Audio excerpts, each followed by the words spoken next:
Le Deutéronome, chapitre 3. Nous nous tournâmes et nous montâmes par le chemin de Basan.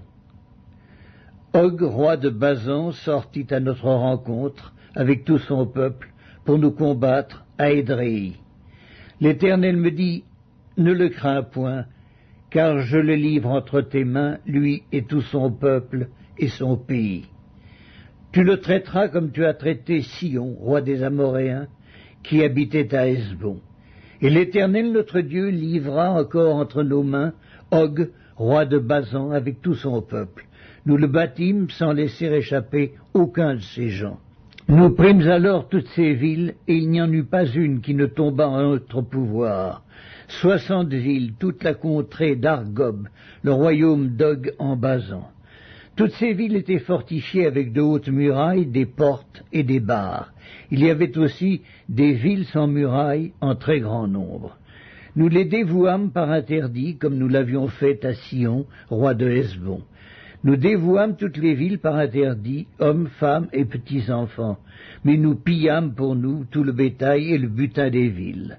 C'est ainsi que dans ce temps-là, nous conquîmes sur les 2 rois des Amoréens le pays de l'autre côté du Jourdain, depuis le torrent de l'Arnon jusqu'à la montagne de l'Hermon. Les Sidoniens donnent à l'Hermon le nom de Sirion et les Amoréens celui de Sénir. Toutes les villes de la plaine, tout Galaad et tout Basan, jusqu'à Salca et Édréi, ville du royaume d'Og en Basan. Og, roi de Basan, était resté seul de la race des Réphaïm. Voici son lit, un lit de fer. N'est-il pas à Rabat, ville des enfants d'Ammon? Sa longueur est de 9 coudées et sa largeur de 4 coudées en coudées d'homme. Nous prîmes alors possession de ce pays.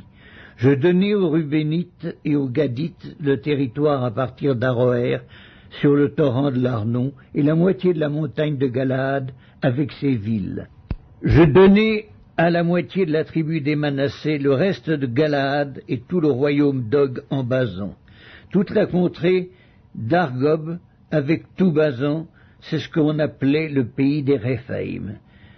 Jaïr, fils de Manassé, prit toute la contrée d'Argob jusqu'à la frontière des Guéshuriens et des Maacathiens, et il donna son nom au bourg de Basan, appelés encore aujourd'hui bourg de Jaïr. Je donnai Galaad à Makir. Aux Rubénites et aux Gadites, je donnai une partie de Galaad jusqu'au torrent de l'Arnon, dont le milieu sert de limite, et jusqu'au torrent de Jabok, frontière des enfants d'Ammon. Je leur donnai encore la plaine, limitée par le Jourdain, depuis Kinnéreth jusqu'à la mer de la plaine, la mer Salée, au pied du Pisga vers l'Orient. En ce temps-là, je vous donnai cet ordre. L'Éternel, votre Dieu, vous livre ce pays pour que vous le possédiez. Vous tous, soldats, vous marcherez en armes devant les enfants d'Israël. Vos femmes seulement, vos petits-enfants et vos troupeaux, je sais que vous avez de nombreux troupeaux, resteront dans les villes que je vous ai données, jusqu'à ce que l'Éternel ait accordé du repos à vos frères comme à vous, et qu'ils possèdent eux aussi le pays que l'Éternel, votre Dieu, leur donne de l'autre côté du Jourdain. Et vous retournerez chacun dans l'héritage que je vous ai donné. En ce temps-là, je donnai des ordres à Josué, et je dis, tes yeux ont vu tout ce que l'Éternel, votre Dieu, a fait à ces 2 rois. Ainsi fera l'Éternel à tous les royaumes contre lesquels tu vas marcher. Ne les craignez point, car l'Éternel, votre Dieu, combattra lui-même pour vous. En ce temps-là, j'implorai la miséricorde de l'Éternel en disant, Seigneur éternel, tu as commencé à montrer à ton serviteur ta grandeur et ta main puissante. Car quel Dieu y a-t-il au ciel et sur la terre qui puisse imiter tes œuvres et tes hauts faits? Laisse-moi passer, je te prie. Laisse-moi voir ce bon pays de l'autre côté du Jourdain, ces belles montagnes et le Liban. Mais l'Éternel s'irrita contre moi à cause de vous, et il ne m'écouta point. L'Éternel me dit, c'est assez, ne me parle plus de cette affaire. Monte au sommet du Pisga, porte tes regards à l'Occident, au nord, au midi et à l'Orient, et contemple de tes yeux, car tu ne passeras pas ce Jourdain. Donne des ordres à Josué, fortifie-le et affermis-le, car c'est lui qui marchera devant ce peuple et qui le mettra en possession du pays que tu verras. Nous demeurâmes dans la vallée vis-à-vis de Beth-Péor. Le Deutéronome, chapitre 4. Maintenant, Israël, écoute les lois et les ordonnances que je vous enseigne. Mettez-les en pratique afin que vous viviez et que vous entriez en possession du pays que vous donne l'Éternel, le Dieu de vos pères. Vous n'ajouterez rien à ce que je vous prescris, et vous n'en retrancherez rien, mais vous observerez les commandements de l'Éternel votre Dieu, tels que je vous les prescris. Vos yeux ont vu ce que l'Éternel a fait à l'occasion de Baal-Péor. L'Éternel ton Dieu a détruit du milieu de toi tous ceux qui étaient allés après Baal-Péor. Et vous, qui vous êtes arrachés à l'Éternel, votre Dieu, vous êtes aujourd'hui tous vivants.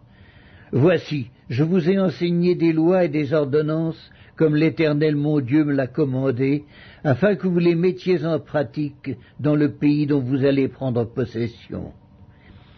Vous les observerez et vous les mettrez en pratique, car ce sera là votre sagesse et votre intelligence aux yeux des peuples qui entendront parler de toutes ces lois et qui diront « Cette grande nation est un peuple absolument sage et intelligent ». Quelle est en effet la grande nation qui est des dieux aussi proches que l'Éternel notre Dieu l'est de nous toutes les fois que nous l'invoquons? Et quelle est la grande nation qui est des lois et des ordonnances justes, comme toute cette loi que je vous présente aujourd'hui? Seulement, prends garde à toi et veille attentivement sur ton âme, tous les jours de ta vie, de peur que tu n'oublies les choses que tes yeux ont vues, et qu'elles ne sortent de ton cœur. Enseigne-les à tes enfants et aux enfants de tes enfants. Souviens-toi du jour où tu te présentas devant l'Éternel, ton Dieu, à Horeb, lorsque l'Éternel me dit « Assemble auprès de moi le peuple. Je veux leur faire entendre mes paroles, afin qu'ils apprennent à me craindre tout le temps qu'ils vivront sur la terre, et afin qu'ils les enseignent à leurs enfants. » Vous vous approchâtes et vous vous tîntes au pied de la montagne. La montagne était embrasée, et les flammes s'élevaient jusqu'au milieu du ciel. Il y avait des ténèbres, des nuées, de l'obscurité. Et l'Éternel vous parla du milieu du feu. Vous entendîtes le son de ses paroles, mais vous ne vîtes point de figure, vous n'entendîtes qu'une voix. Il publia son alliance qu'il vous ordonna d'observer, les 10 commandements, et il les écrivit sur 2 tables de pierre. En ce temps-là, l'Éternel me commanda de vous enseigner des lois et des ordonnances, afin que vous les mettiez en pratique dans le pays dont vous allez prendre possession. Puisque vous n'avez vu aucune figure le jour où l'Éternel vous parla du milieu du feu, à Horeb, veillez attentivement sur vos âmes, de peur que vous ne vous corrompiez et que vous ne vous fassiez une image taillée, une représentation de quelque idole, la figure d'un homme ou d'une femme, la figure d'un animal qui soit sur la terre, la figure d'un oiseau qui vole dans les cieux, la figure d'une bête qui rampe sur le sol, la figure d'un poisson qui vive dans les eaux, au-dessous de la terre.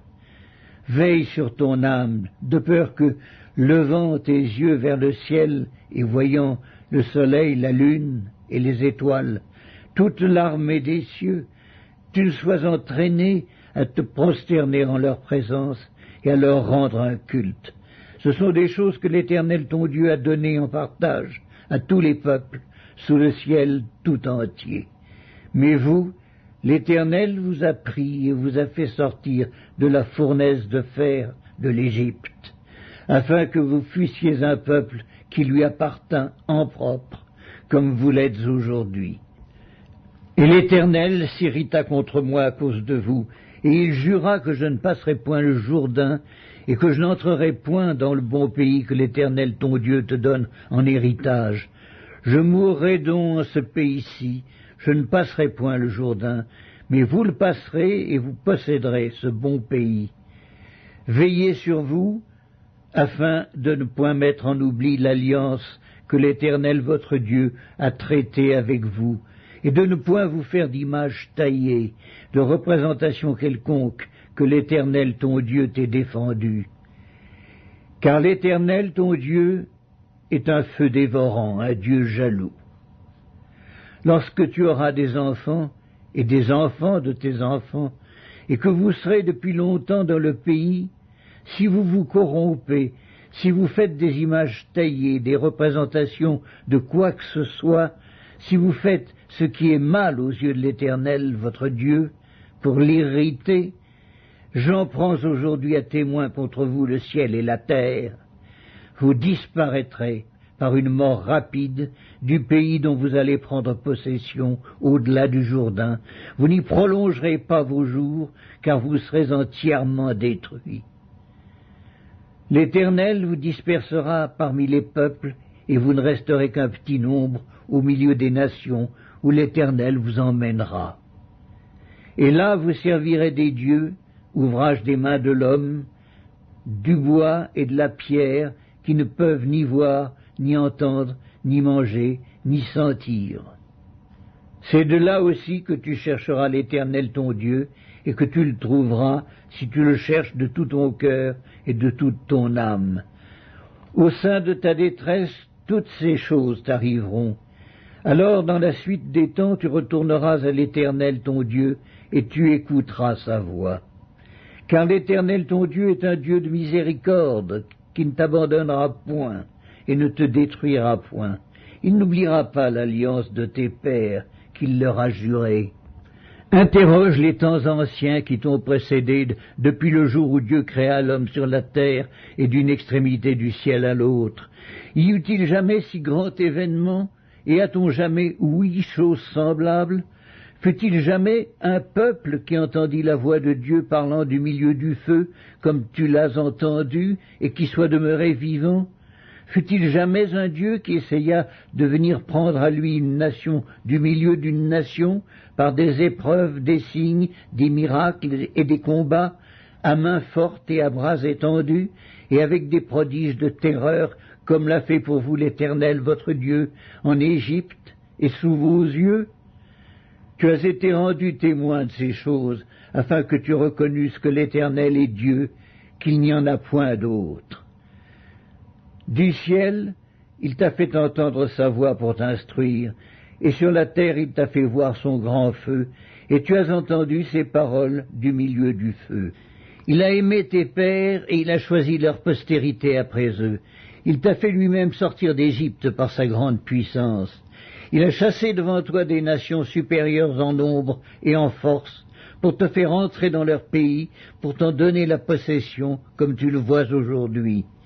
Sache donc en ce jour et retiens dans ton cœur que l'Éternel est Dieu, en haut dans le ciel et en bas sur la terre, et qu'il n'y en a point d'autre. Et observe ces lois et ces commandements que je te prescris aujourd'hui, afin que tu sois heureux, toi, tes enfants après toi, et que tu prolonges désormais tes jours dans le pays que l'Éternel ton Dieu te donne. Alors Moïse choisit 3 villes de l'autre côté du Jourdain, à l'Orient, afin qu'elles servissent de refuge aux meurtriers qui auraient involontairement tué son prochain, sans avoir été auparavant son ennemi, et afin qu'il pût sauver sa vie en s'enfuyant dans l'une de ces villes. C'était Beth-ser dans le désert, dans la plaine chez les Rubénites, Ramoth en Galaad chez les Gadites, et Golan en Basan chez les Manassites. C'est ici la loi que présenta Moïse aux enfants d'Israël.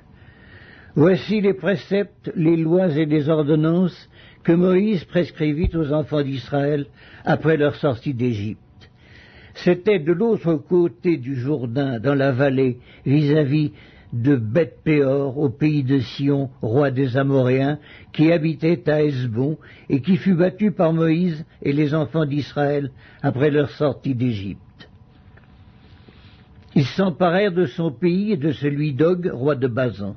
Ces deux rois des Amoréens étaient de l'autre côté du Jourdain, à l'Orient. Leur territoire s'étendait depuis Aroër, sur les bords du torrent de l'Arnon, jusqu'à la montagne de Sion, qui est l'Hermon. Et il embrassait toute la plaine de l'autre côté du Jourdain, à l'Orient, jusqu'à la mer de la plaine, au pied du Pisga.